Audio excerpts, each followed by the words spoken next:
90 రోజుల కోర్సు పూర్తి చేస్తే చాలు 100% ప్లేస్మెంట్ సపోర్ట్ తో సాఫ్ట్వేర్ జాబ్ మీ సొంతం. వెంటనే కోడ్ జ్ఞాన్ డెస్టినేషన్ ని సంప్రదించండి. Welcome to Suman TV. నేను మీ సుమన్ టీవీ. జనరల్గా టీనేజ్ పిల్లల ముందు ఇళ్లల్లో పేరెంట్స్ తెలియకుండానే కొన్ని మిస్టేక్స్ చేస్తూ ఉంటారు. ఏముందిలే అని చెప్పేసి వీడియోని మాత్రం దయచేసి స్కిప్ చేయొద్దు, పూర్తిగా చూడండి. ఎందుకు అని అంటే ప్రతి ఇళ్లలో జరిగేటువంటి చిన్న చిన్న మిస్టేక్సే, వాటి వల్ల వచ్చేటువంటి కాన్సిక్వెన్సెస్ చాలా ఎక్కువ ఉంటాయి.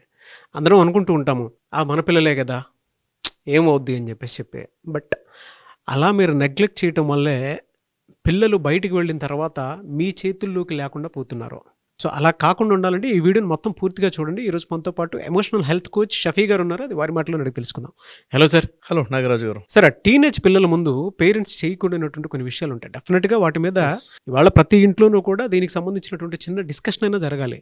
ఎందుకంటే ఏం చేయాలి, ఏం చేయకూడదు అనేటువంటి దాని మీద ఒక అవగాహన అయితే డెఫినెట్గా ఉండాలి. ఎగ్జాక్ట్లీ. పేరెంట్స్ తెలుసుకోవాల్సినటువంటి విషయాలు ఏంటి, ఎలాంటి తప్పులు చేయకూడదు అంటారు? నాగరాజు గారు, ఇప్పుడు టీనేజ్ అన్నారు కదా మీరు. టీనేజ్ అంటే ఇప్పుడు 13 నుంచి స్టార్ట్ అవుతుంది, 19 ఇయర్స్ వరకు ఉంటుంది. ఈ టీనేజ్ అనేది ఒక స్పెషల్ టైం ఉండదు. నిజంగా చెప్పాలంటే ఆ టైంలో పిల్లలు చాలా అగ్రెసివ్గా ఉంటారు. హార్మోన్ ఇంబ్యాలెన్స్ కూడా అవుతూ ఉంటుంది, హార్మోన్ గ్రోత్ స్టార్ట్ అయి ఉంటుంది కదా. అంటే శారీరకంగా కూడా మార్పులు వస్తుంటాయి, మానసికంగా కూడా కొన్ని చేంజెస్ వస్తుంటాయి.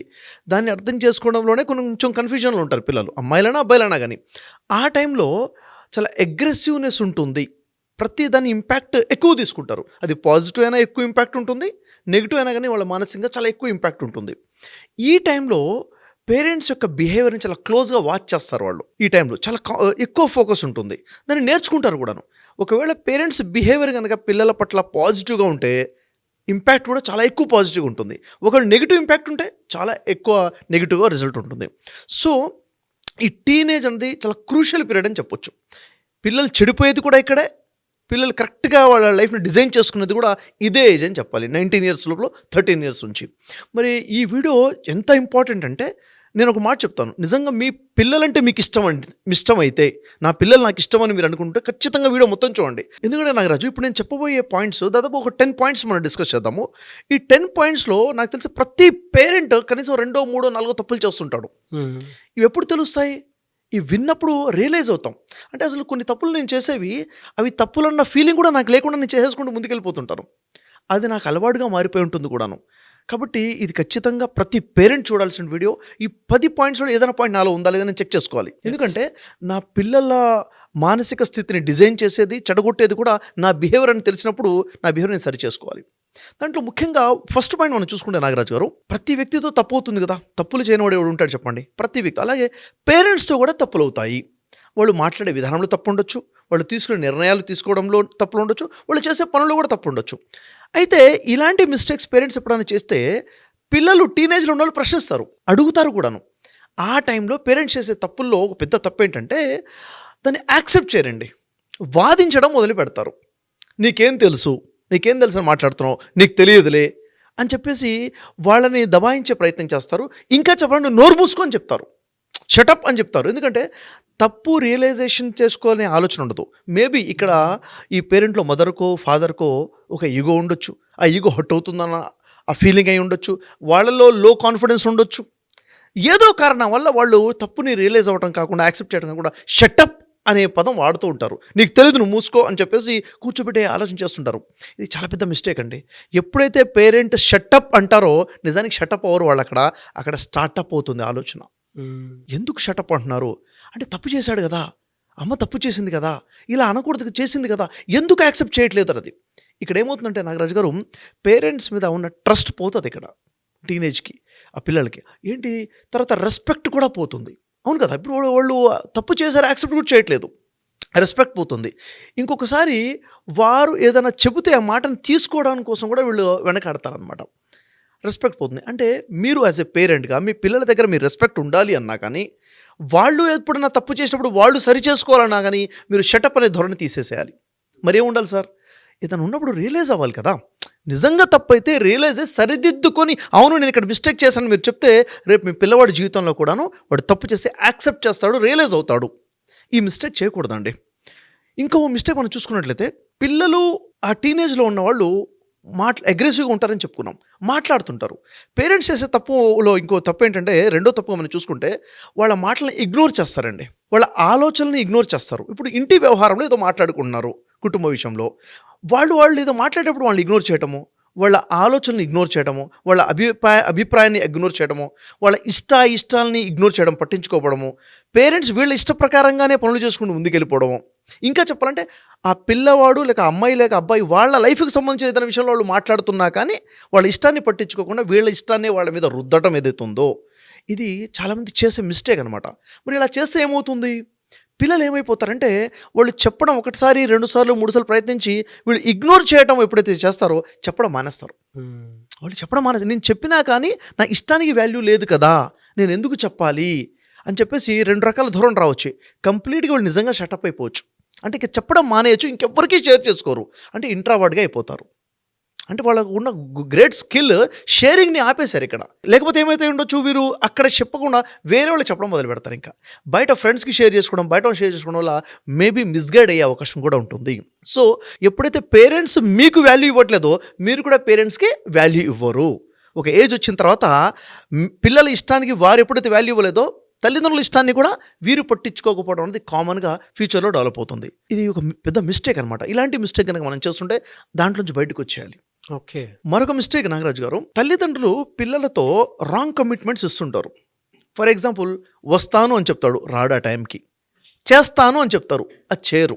బయటికి వెళ్దాము అంటారు, బయటికి వెళ్ళరు ఆ టైంలో. అంటే ఆ సిచ్యువేషన్లో ఏదో ఇస్తాను అని చెప్పేస్తారు కానీ ఇవ్వరు.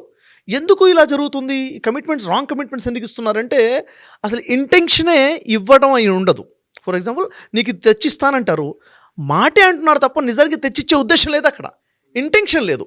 ఇంటెన్షన్ లేకుండా నేను వస్తానని రాకపోవడము, అవునా, ఇస్తానని ఇవ్వకపోవడము, బయటికి వెళ్దామని వెళ్ళకపోవడము, అది చేస్తానని చేయకపోవడము, ఈ విధంగా ఇప్పుడు చేస్తున్నారు. 1, 2, 3 సార్లు చూసిన తర్వాత నాతో అబద్ధాలు ఆడుతున్నారు మా డాడీ, మా అమ్మ నాతో అబద్ధం చెప్తుంది అన్నది వాళ్ళ క్లారిటీ వస్తుంది కదా. ఎప్పుడైతే వస్తుందో ట్రస్ట్ పోతుంది పేరెంట్స్ మీద. ఇంకోటి, వీళ్ళకి ఇన్సెక్యూరిటీ ఫీలింగ్ వస్తుంది, ఏంటి వీళ్ళే నాతో ఇలా మాట్లాడుతున్నారన్న ఇన్సెక్యూరిటీ ఫీలింగ్ వస్తుంది, రెస్పెక్ట్ పేరెంట్స్ మీద పోతుంది. అంటే ఇలా జరుగుతుందా లేదా చెప్పండి. అంటే ఎందుకు ఇలా చేస్తారు పేరెంట్స్, ఇలా ఈ రాంగ్ కమిట్మెంట్ ఎందుకు ఇస్తారంటే ప్రస్తుతం ఆ ఉన్న సిచ్యువేషన్ తప్పించుకోవడం కోసం సాయంత్రం ఇస్తానులే అంటారు, అంతే. సాయంత్రం ఇచ్చేది ఉండదు, తర్వాత చేద్దాంలే అంటారు, తర్వాత చేసేది ఉండదు. అంటే నేనేమంటానంటే అయితే అవుతుందని చెప్పాలి, కాకపోతే కాదు అని చెప్పాలి. ఇస్తానంటే ఇస్తానని చెప్పాలి, ఇవ్వకపోతే ఎందుకు ఇవ్వనో క్లారిటీ ఇవ్వాలి. పిల్లలు అర్థం చేసుకుంటారు. 13 years ఏజ్ వచ్చిందంటే ఆలోచన శక్తి ఉంది కదా, వాళ్ళు ఆలోచించుకుంటారు, రీజనింగ్ పవర్ ఉంది. మీరు క్లారిటీగా చెప్పాలి తప్ప ప్రస్తుతం తప్పించుకునే వల్ల ఏ పేరెంట్ అయినా పిల్లలతో ఇలా తప్పించుకునే ధోరణితో రాంగ్ కమిట్మెంట్స్ ఇస్తుంటే జాగ్రత్త. పిల్లలు కూడా ఫ్యూచర్లో మీకు రాంగ్ కమిట్మెంట్స్ ఇవ్వడం మొదలు పెడతారు, వాళ్ళు కూడా అబద్ధాలు చెప్పడం మొదలు పెడతారు, మిమ్మల్ని ఇమిటేట్ చేయడం మొదలు పెడతారు. ఈ విషయం జరగకుండా ఉండాలంటే మన బిహేవియర్ మారాలి. ఎందుకంటే నా పిల్లవాడు ఎలా ఉండాలని నేను అనుకుంటాను, నేను అలా ఉండాలి కదా ఫస్ట్. ఎందుకంటే నన్నే వాళ్ళు మోడలింగ్ చేస్తుంటారు, నా అలాగనే వాళ్ళని కాపీ చేసే ప్రయత్నం చేస్తుంటారు. సో ఈ మిస్టేక్ చాలామంది చేస్తుంటారు నాగరాజు గారు, ఇవి చేయకుండా ఆగాలి. మరొక మిస్టేక్ ఏంటంటే, జనరల్ చూడండి, ఈరోజు ఫైనాన్షియల్ ప్రాబ్లమ్ చాలామంది ఎదుర్కొంటారు. 90% పీపుల్ ఫైనాన్షియల్ ప్రాబ్లమ్స్ ఎదుర్కొంటారు. లోయర్ మిడిల్ క్లాస్ ఫ్యామిలీస్ కానివ్వండి, మిడిల్ క్లాస్ ఫ్యామిలీస్ కానివ్వండి. సిచ్యువేషన్ ఎలా ఉంటుందంటే, ముఖ్యంగా బిజినెస్ చేసేవాళ్ళు ఒక సమయంలో వాళ్ళ దగ్గర చేతిలో డబ్బులు ఉండొచ్చు, ఇంకో సిచ్యువేషన్ డబ్బులు ఉండకపోవచ్చు. డబ్బులు ఉన్నప్పుడు బిహేవియర్ ఒకలా ఉంటుంది, డబ్బు లేనప్పుడు బిహేవియర్ ఒకలా ఉంటుంది. డబ్బు ఉన్నప్పుడు కొంతమంది ఏం చేస్తారంటే విచ్చలవిడిగా ఖర్చు పెట్టేస్తారు, లెక్క లేకుండా ఖర్చు పెట్టేస్తారు, ఇష్టారాజ్యంగా ఖర్చు పెట్టేస్తారు. ఇది చేయొచ్చా, ఎంత చేయొచ్చా లేదా అని ఆలోచన ఉండదు. డబ్బు లేని సమయంలో కనీస అవసరాలకు కూడా డబ్బు లేనటువంటి పరిస్థితి ఉంటుంది. ఈ బిహేవియర్ పేరెంట్స్లో ఉందనుకోండి, పిల్లలు గమనిస్తున్నారు కదా. 13 years నుంచి 19 years వరకు టీనేజ్లో ఉన్నవాళ్ళు ఏం గమనిస్తారు, మా పేరెంట్స్కి మనీ మేనేజ్మెంట్ లేదు, డిసిప్లిన్ లేదు, ఉన్నప్పుడు ఎలా పడితే అలా ఖర్చు పెట్టేస్తున్నారు. ఎందుకంటే టీనేజ్లో ఉన్న పిల్లల్లో ఎక్కువ మందికి ఉన్న ఆలోచన ఏంటంటే వృధా ఖర్చు పెట్టకూడదన్న ఆలోచన ఉంటుంది, మనీ మేనేజ్మెంట్ అన్న థాట్ వస్తుంది. అలాంటప్పుడు వారి బేసిక్ అవసరాలు కూడా తీరని సమయంలో మా నాన్న ఇలా వృధా ఖర్చు పెట్టడం వల్ల ఈ సిచ్యువేషన్ వచ్చింది. ఈరోజు నా ఎడ్యుకేషన్ సంబంధించి కానివ్వండి, వాళ్ళ వాల్యూ యాడెడ్ విషయం, అది ఎక్సర్సైజ్ కానివ్వండి, లేక ఎక్స్ట్రా కరిక్యులమ్ యాక్టివిటీ కానివ్వండి, ఈ విషయంలో ఎప్పుడైతే వాళ్ళ అవసరం తీరదో, అరే మా డాడీ మిస్మేనేజ్మెంట్ చేయటం వల్లనే ఇలా జరిగింది అనే ఫీలింగ్ అక్కడ డెవలప్ అవుతుంది. ఈ మిస్టేక్ ఇలా జరుగుతుందా లేదా చెప్పండి? డెఫినెట్గా జరుగుతుంది సార్. అసలు చాలామంది చేస్తుంటారు ఇట్లా. అంటే నేనేమంటానంటే డిసిప్లిన్ ఉండాలి, ఎప్పుడు ఎలా ఉండాలో అప్పుడు అలా ఉండగలగాలి. డబ్బు ఉన్నప్పుడు ఒకలాగా, డబ్బు లేనప్పుడు ఒకలాగా కాకుండా బ్యాలెన్స్డ్ మేనేజ్మెంట్ అనేది ఉండాలి. ఎందుకంటే ఈరోజు పిల్లలు పేరెంట్స్ కన్నా వేగంగా ఆలోచిస్తున్నారు, పేరెంట్స్ అనాలిసిస్ కన్నా పిల్లల అనాలిసిస్ చాలా ఎక్కువగా ఉంటుంది. అలాంటప్పుడు పిల్లవాడు ప్రశ్నిస్తే తల్లిదండ్రులు హట్ అవుతారేమో అని ప్రశ్నించకుండా సైలెంట్గా ఉండేవాళ్ళు చాలామంది ఉన్నారు. అది ముందుగా మనం అర్థం చేసుకొని ఇలాంటి మిస్టేక్ చేయకుండా మనం సైలెంట్ అయిపోవడము, మనం కరెక్షన్ చేసుకోవడం చాలా అవసరం కూడాను. ఇంకో 6th మిస్టేక్ చూసుకుంటే నాగరాజు గారు, కొంతమంది పేరెంట్స్ ఎలా ఉంటారంటే కంటిన్యూస్ క్రిటిసైజ్ చేస్తుంటారు పిల్లల్ని. వాడు ఏది చేసినా దాంట్లో తప్పు పడతా ఉంటాడు.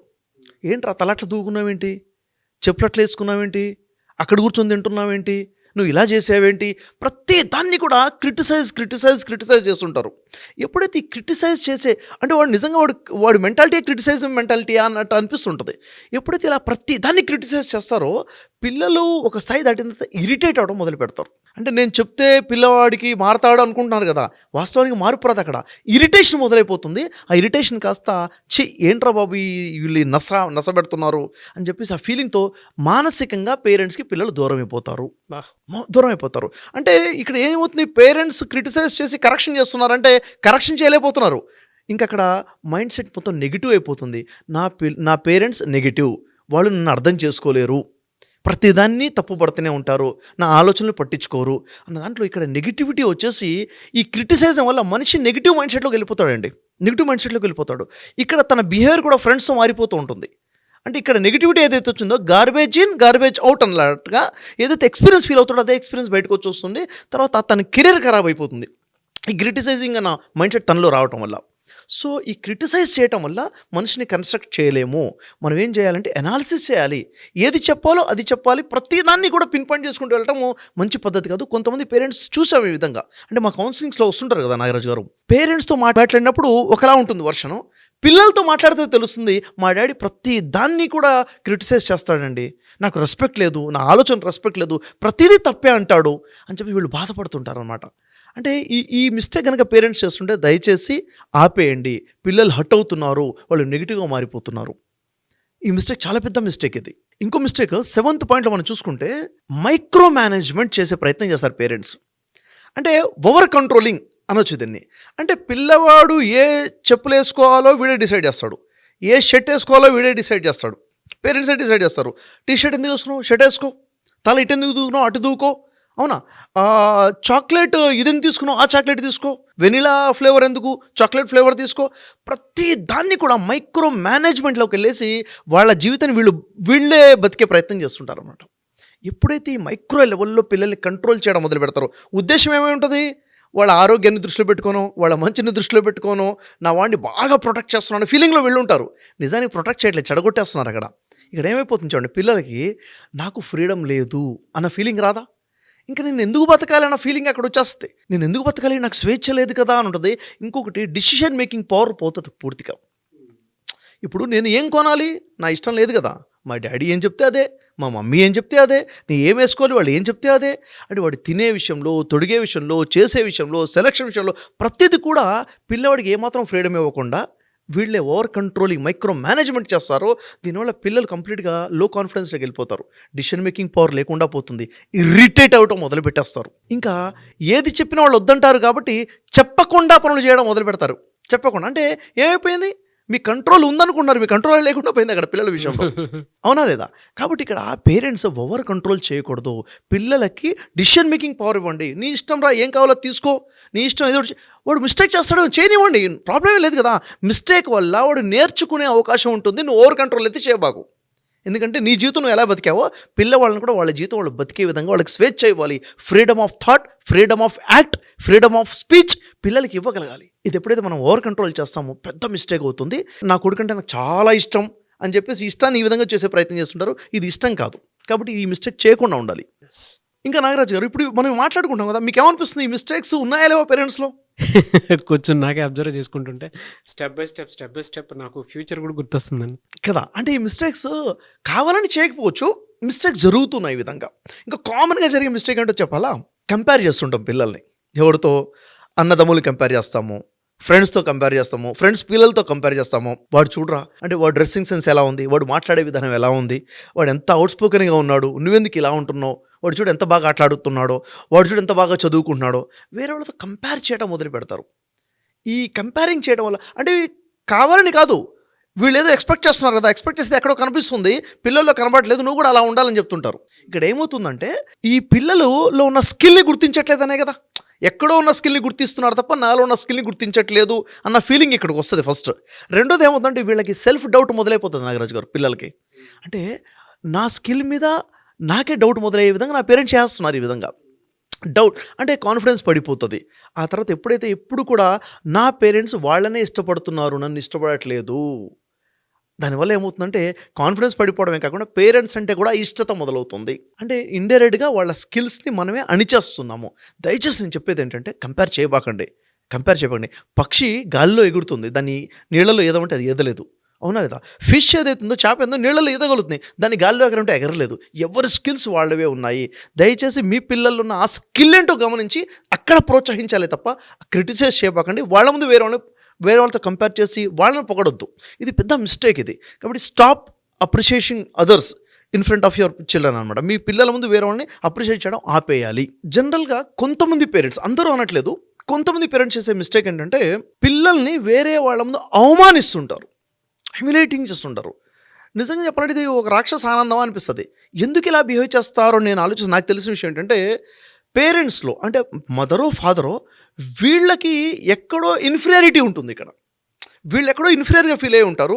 ఆ ఇన్ఫీరియారిటీ ఎక్కడ బయటపడుతుందో అన్న ఆలోచనతో పిల్లల్ని తిట్టడం మొదలు పెడతారండి. పిల్లల్ని కూడా హ్యూమిలేటేట్ చేయడం మొదలు పెడతారు, అవమానించడం మొదలు. ఇంటికి ఎవరో చుట్టాలు వచ్చారు, వాళ్ళ ముందు పిల్లలు వాళ్ళ చదువుని బట్టి, వాళ్ళ ఫెయిల్యూర్ని బట్టో, అక్కడ వాడు ఎక్కడైతే వీక్ ఉంటాడో ఆ వీక్ని చూపించి వాడిని తిట్టడమో, వాళ్ళని అవమానపరచడమో, వాడు సిగ్గుపడేలాగా చేస్తుంటారు అనమాట. ఈ విధంగా బిహేవ్ చేయడం వల్ల ఏమవుతుంది, ఐఎమ్ గ్రేట్ అన్న ఫీలింగ్ చూపించుకోవడము, పిల్లల్ని తక్కువ చేయడము. అలా చేస్తే వాడు అలా చేస్తే వాడు మంచోడే అవుతాడేమో, సరి చేసుకుంటాడేమో అన్న ఒక ఆలోచన కూడా ఉంటుంది. కాకపోతే అక్కడ చాలా ఎక్కువ డ్యామేజ్ అవుతుంది. ఎందుకంటే ఒక మనిషి వేరే వాళ్ళ ముందు సిగ్గుపడేలా చేస్తున్నాడంటే లోపల చచ్చిపోతాడు, వాడు లోపల నుంచి చచ్చిపోతాడు. అంటే నాకు రెస్పెక్ట్ లేకుండా పోయింది, నా రెస్పెక్ట్ని చంపేశారు అన్న ఫీలింగ్లో వాడు చేయాల్సిన పని కూడా చేయకుండా వెనకడేస్తాడు. అంటే సెల్ఫ్ డ్యామేజింగ్ స్టార్ట్ అయిపోతుంది. అప్పుడు వాడు చదివేవాడు కూడా చదవడం మానేస్తాడు, పని చేసేవాడు పని చేయడం మానేస్తాడు, ఇంకా ఇష్టపడేవాడు పేరెంట్స్ని ఇష్టపడటం మానేస్తాడు.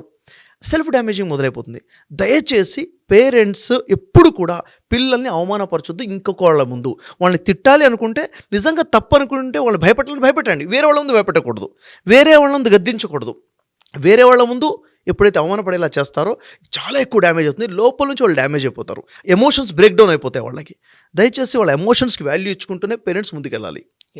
ఇంకొక విషయం నాగరాజు గారు, ఈరోజు బిజీ లైఫ్ కదా, ఈరోజు ఎవరు చూసినా కానీ టైం లేదు అనేది కామన్గా చూస్తున్నాం. అది జాబ్ చేసేవాళ్ళైనా బిజినెస్ చేసేవాళ్ళైనా వాస్తవమే. టైం లేదు, ప్రతిరోజు టైం లేదు. బిజీ లైఫ్ వల్ల పిల్లల్ని ఇగ్నోర్ చేస్తున్నారు. అక్కడ ఒక అఫెక్షన్ మిస్ అవుతుంది, పిల్లల మీద అటెన్షన్ మిస్ అవుతుంది, అవునా లేదా? అంటే ప్రేమ మిస్ అవుతుంది, శ్రద్ధ కూడా మిస్ అవుతుంది. ఎప్పుడైతే నా మీద నా పేరెంట్స్ అఫెక్షన్ మిస్ అవుతుంది అనుకుంటున్నారో, నా మీద అటెన్షన్ మిస్ అవుతుంది. ఏంటి, నా చెప్పే మాటల మీద శ్రద్ధ లేదు, నేను ఏదన్నా సాధించినా దానికి అప్రిసియేషన్ లేదు, అసలు నన్ను పట్టించుకోవట్లేదు, నా మాటలకి వాల్యూ లేకుండా పోతుంది. అక్కడ లవ్ అండ్ అఫెక్షన్ ఏదైతే మిస్ అవుతుందో, వాళ్ళ మీద అటెన్షన్ ఏదైతే మిస్ అవుతుందో, అది ఇంకెక్కడో వెతుక్కునే ప్రయత్నం చేస్తున్నారు టీనేజర్స్. ఇక్కడ నుంచి మిస్టేక్ మొదలవుతుంది సార్. అంటే ఎప్పుడూ 4 గోడలు దాటి బయటికి వెళ్ళిపోతున్నారు పిల్లలు, అబ్బాయి అయినా అమ్మాయి అయినా కానీ. ఎందుకు వెళ్తున్నారు అంటే ఓన్లీ ద రీజన్ ఏంటంటే వాళ్ళకి కావాల్సింది పేరెంట్స్ ఇవ్వట్లేదు, వాళ్ళకి కావాల్సిన ఆ అఫెక్షన్ మనం ఇవ్వట్లేకపోతున్నాము, ఆ టచ్ మనం ఇవ్వలేకపోతున్నాము, వాళ్ళు మాట్లాడే ఫీలింగ్స్ని మనం అర్థం చేసుకోలేకపోతున్నాము. నా కోసము నా పేరెంట్స్ ఒక ఫ్రెండ్లా ఉన్నారు అన్న ఫీలింగ్ మనం ఇవ్వలేకపోతున్నాము. ఎప్పుడైతే ఇక్కడ గ్యాప్ వస్తుందో వాళ్ళు బయట వెతుకున్నారు, అక్కడ మిస్గైడ్ అయ్యే అవకాశం ఉంటుంది. ఇవన్నీ కూడాను ఒక్కొక్కటి చూసుకుంటే అరే ఇన్ని మిస్టేక్స్ చేస్తున్నారంటే నిజంగా ఇన్ని మిస్టేక్స్ ఉన్నాయి ఇన్ని రకాలుగా. అంటే ఎంతమంది రియలైజ్ అయ్యారో తెలియదు కానీ కింద కమెంట్ బాక్స్లో పోస్ట్ చేసేటప్పుడు తెలుస్తుంది మనకి. But lot of mistakes we are doing అండి, చాలా మిస్టేక్స్ చేస్తున్నారు. ఇంకా ఫైనల్గా పేరెంట్స్ యొక్క కొన్ని బిహేవియర్స్ ఎలా ఉంటాయంటే నాగరాజు గారు, పిల్లలకి వాళ్ళ మీదనే వాళ్ళ కోపం వచ్చేసి, ఇరిటేషన్ వచ్చేసి పేరెంట్స్ని శత్రువులుగా చూసేవాళ్ళు ఉంటారు. ఇంకా చెప్పాలంటే వీళ్ళు వెళ్ళి కోపంతో బయట సిగరెట్ అలవాటు చేసుకోవడమో, డ్రగ్స్ అలవాటు చేసుకోవడమో, ఎందుకు వాళ్ళని వాళ్ళు హామ్ చేసుకోవాలనే ఆలోచనతో ఆ విధంగా చేసుకునే వాళ్ళు ఉంటారు. ఎందుకు ఇలా చేస్తున్నారు అంటే నన్ను ఇగ్నోర్ చేస్తున్నారు, పేరెంట్స్ నన్ను అర్థం చేసుకోలేకపోతున్నారు అని చెప్పేసి దీని ఇంపాక్ట్ అంత నెగిటివ్గా వచ్చే అవకాశం ఉంటుంది. కాబట్టి నేను చెప్పేది ఏంటంటే పిల్లల ఫ్యూచర్ని డిజైన్ చేసేది పేరెంట్సే. కాబట్టి ముఖ్యంగా టీనేజ్లో ఉండి 13 to 19 years ఏజ్లో పేరెంట్స్ చాలా ప్రమత్తంగా ఉండాలి. వాళ్ళకి సమయాన్ని ఇవ్వాలి, వాళ్ళ ముందు మన బిహేవియర్ ఎలా ఉందో చూసుకోవాలి. కొంతమంది పేరెంట్స్ ఎలా ఉంటారంటే మోడ్రన్ అని చెప్పేసి ఒక ఆలోచనతో పిల్లలు చూస్తున్నారా లేదా పట్టించుకోకుండా వీళ్ళు కౌగిలించుకోవడము, వీళ్ళు కిసెస్ పెట్టుకోవడము, ఏంట్రా ఇది culture, part of our culture అంటారు. లేదు లేదు, దీని ఇంపాక్ట్ చాలా బ్యాడ్గా వస్తుంది, తర్వాత నువ్వు కంట్రోల్ కూడా చేయలేని పరిస్థితిలో ఉంటుంది. కాబట్టి నాగరాజు గారు ఒకటి ఏంటంటే, మనం లైఫ్ లీడ్ చేసేటప్పుడు నా లైఫే కాదు, నా ప్రతి బిహేవియర్, నా ప్రతి యాక్ట్, నా ప్రతి మాట ఇంపాక్ట్ ఎదుటి వ్యక్తి మీద పడుతుంది, నా పిల్లల మీద పడుతుంది అన్న స్పృహ కలిగి ఉండాలి. టీనేజర్స్ ఉన్నటువంటి పిల్లల యొక్క తల్లిదండ్రులు చాలా జాగ్రత్తగా లీడ్ చేయాలి. ఎందుకంటే పిల్లలు ఎలా అయితే పెరుగుతున్నారో వాళ్ళ మనసులో వచ్చే ప్రశ్నలు కూడా అలాగే పెరుగుతూ ఉంటాయి. ఎస్. ఆ ప్రశ్నలకి సరైన సమాధానం పేరెంట్స్ ఇవ్వాలి. ఎలా ఇవ్వాలి? వాళ్ళ బిహేవియర్ ద్వారా ఇవ్వాలి. సో నా కైండ్ రిక్వెస్ట్ ఏంటంటే, ప్రతి పేరెంట్తో కూడాను పిల్లల మీద శ్రద్ధ పెట్టండి, రాంగ్ బిహేవియర్ చేయబాకండి. మీరు చేసే ప్రతి చెడు యొక్క ప్రభావం ఉంటుంది, మీ చెడు ప్రవర్తన యొక్క ప్రభావం వారి మీద ఉంటుంది. సో ఆ బిహేవ్ చేయకుండా మనం పాజిటివ్గా, మనం ఎప్పుడైనా మిస్టేక్ చేస్తామని రియలైజ్ అయ్యామనుకోండి, కరెక్షన్ చేసుకున్నాం అనుకోండి, నా పిల్లవాడు కూడా కరెక్షన్ చేసుకుంటాడు. సో ఇలాంటి మిస్టేక్స్ చేయకుండా ఎప్పుడైతే పేరెంట్స్ ఉంటారో ఖచ్చితంగా పిల్లల భవిష్యత్తుని ఖచ్చితంగా తీర్చిదిద్దిన పేరెంట్స్గా మనం ఉండొచ్చు. Yes, really fantastic and great knowledge, great information. Thank you so much Shafi గారు. థ్యాంక్ యూ మచ్ అండి. ఎలా సార్ అంటే జనరల్గా అడుగుతూ ఉన్నాను, ఇటువంటి సిచ్యువేషన్స్లో పిల్లలు ఈ వాతావరణంలో పెరుగుతున్నారంటే చాలా భయాందోళనగా ఉంటుంది. అవును, అటువంటి వాళ్ళకి పర్సనల్గా మీ దగ్గర ఆన్లైన్ కోర్సెస్ ఏమైనా ఉన్నాయా? ఉన్నాయి నాగరాజు గారు. ఇప్పుడు విషయం ఏంటంటే, ఓవరాల్గా ఇక్కడ ఒక పాయింట్ చెప్తాను. ఒక మనిషి గ్రోత్ అవ్వాలంటే ఏం కావాలంటారు? నాలెడ్జ్ కావాలి, లేక స్కిల్స్ కావాలంటారు. నేనంటాను కాదు, నాలెడ్జ్ స్కిల్స్ కాదు, లైఫ్ స్కిల్స్ కావాలంటాను నేను. అంటే మనిషి యొక్క బిహేవియర్ కావాలి. ఈ లైఫ్ స్కిల్స్ని డిజైన్ చేస్తేనే మనిషిని డిజైన్ చేయొచ్చు. అందుకే లైఫ్ స్కిల్స్ గురించి మన దగ్గర అద్భుతమైన ఆన్లైన్ కోర్సెస్ ఉన్నాయి నాగరాజు గారు. దీనికి ఏంటంటే 12 hours ఒక వర్క్షాప్ డిజైన్ చేశాను. ఎందుకంటే పేరెంట్స్ చెప్పని చాలా విషయాలు, స్కూల్లో టీచర్స్ చెప్పినట్టు అనేక విషయాలు ఉన్నాయి, పిల్లల జీవితానికి తెలియాల్సినటువంటి వాటి మీద డిజైన్ చేశాము. ఇవి ప్రతి పేరెంట్ కూడా ఈ వర్క్షాప్ తీసుకొని పిల్లలకు చూపించాలి, వాళ్ళు కూడా చూడాలి. సో ఎవరైనా ఎన్రోల్ చేసుకోవచ్చు, ఎప్పుడైనా అప్రోచ్ అవ్వచ్చండి మిమ్మల్ని? ఎస్ నాగరాజు గారు, ఇదేంటంటే ఆన్లైన్లో ఉంది, రికార్డెడ్ సెషన్ అది. ఎప్పుడైనా కానీ వాళ్ళు ఈ యాక్సెస్ తీసుకోవచ్చు, ఎన్రోల్ చేసుకోవచ్చు, వాళ్ళు చూడాలి. 1-4 సార్లు ఈ వర్క్షాప్ చూడాలి. ఎందుకంటే పిల్లల జీవితానికి కావాల్సింది లైఫ్ స్కిల్స్. ఇలాంటి కోర్సెస్ ఖచ్చితంగా యూజ్ అవుతాయి మనకి. Yes, thank you so much Shafi గారు. థ్యాంక్ యూ అండి.